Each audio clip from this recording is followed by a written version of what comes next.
ಜಗದೊಡೆಯನನ್ನ ಧ್ಯಾನಿಸುತ್ತಾ ಇಂದು ಕೈಕೊಟ್ಟ ಕೈಕೂಟ ಎಂಬಂತಹ ಕಥೆಯನ್ನ ಪ್ರಾರಂಭಿಸೋಣ. ಭರತ ಖಂಡದ ಕರ್ನಾಟಕ ಎಂಬ ರಾಜ್ಯದಲ್ಲಿ ಆ ಮಹಾರಾಜನು ಮತ್ತು ಈ ಯುವರಾಜನು ರತ್ನ ಖಚಿತ ಸಿಂಹಾಸನವನ್ನೇರಿ ಮೇಲ್ಮೇಲೆ ನಗುತ್ತಾ ಒಳಗೊಳಗೆ ಮಸಿಯುತ್ತಾ ರಾಜ್ಯಭಾರವನ್ನ ಮಾಡುತ್ತಿದ್ದಾರಂತೆ. ಭಾಗ್ಯಗಳ ಮೇಲೆ ಭಾಗ್ಯಗಳ ಭರವಸೆಯನ್ನ ಬಿತ್ತಿ ರಾಜ್ಯವನ್ನ ಭೋಗ್ಯಕ್ಕೆ ಹಾಕಿಕೊಂಡಿರುವ ಈ ಇರುವರು ಬೊಕ್ಕಸ ಬರಿದು ಮಾಡಿಕೊಂಡು ಇತ್ತ ರಾಜ್ಯವನ್ನು ಅಭಿವೃದ್ಧಿಯತ್ತ ಕೊಂಡೊಯ್ಯಲು ಸಾಧ್ಯವಾಗದೆ ಮತದಾರರ ನಂಬಿಕೆ ಕಳೆದುಕೊಂಡಿದ್ದಾರಂತೆ. ಇಂತಹ ಕಲಿಗಾಲದಲ್ಲಿ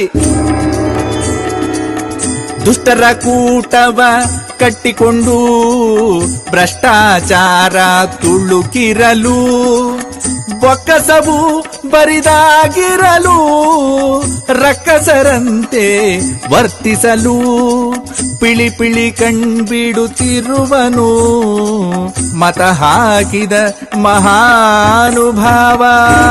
ಇಂದಿರನ ಧೀಂತ ಕಿಡದಿ. ಈ ಪ್ರಕಾರವಾಗಿ ಅಮಾಯಕ ಮತದಾರನ ಆಕ್ರಂದನ ಮುಗಿಲು ಮುಟ್ಟಿ ಆ ಮಹಾರಾಜನ ಮತ್ತು ಈ ಯುವರಾಜನ ದುರಾಡಳಿತ ಕುರಿತು ಅಸಮಾಧಾನ ಕೇಳಿ ಬರುತ್ತಿದೆಯಂತೆ.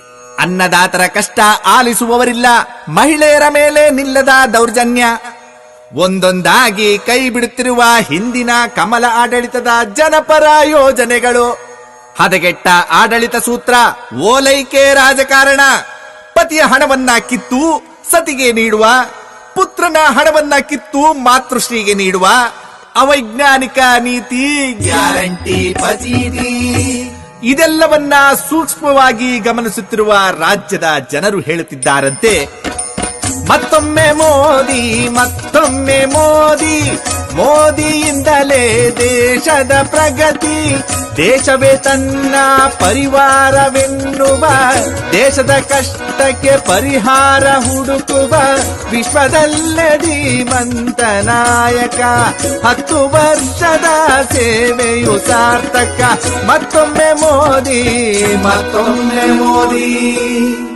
ಎಂದು ಹೇಳುತ್ತಾ ಈ ಚರಿತ್ರಾರ್ಹ ಕತೆಗೆ ಮಂಗಳವನ್ನ ಹಾಡೋಣ.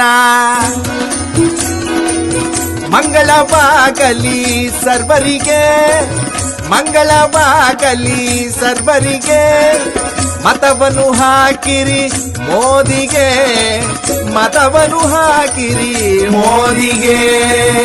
ತಗಿಡ ತೋಂ ತನನ ಧೀಂ ಧೀಂ ದಿರನನ.